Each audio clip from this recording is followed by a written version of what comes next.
Unlike listed companies where the market tells you the price every second, a private company requires us to build that value from the ground up through a detailed investigation.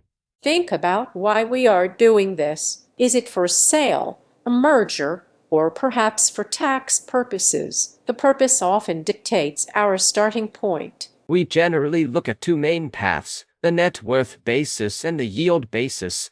To keep the core requirements of this section straight in your mind, just remember the phrase VALUATIONNEDS MAP.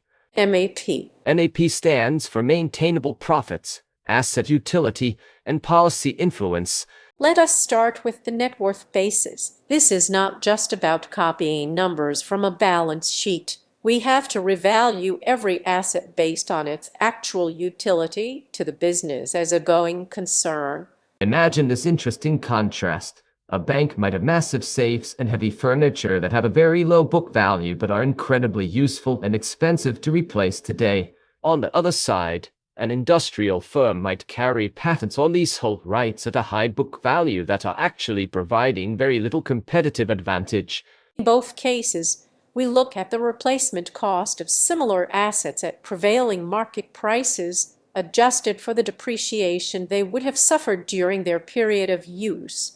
Now, let us look at the yield basis. This is all about the future. An investor is essentially buying the right to receive dividends. Since dividends can only be paid out of profits, you are tasked with projecting the trend of future earnings and predicting the policy the company might follow regarding dividend declarations. It is a rigorous exercise in financial forecasting.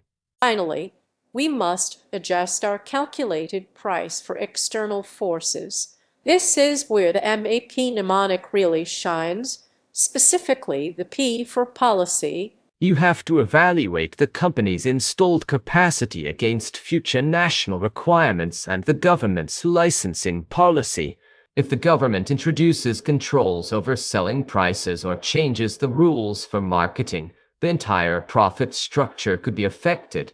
As an investigator, you need to bring your knowledge of business reality to the table to determine if the numbers on the page can actually be sustained in the real world. MAP stands for maintainable profits, asset utility, and policy influence.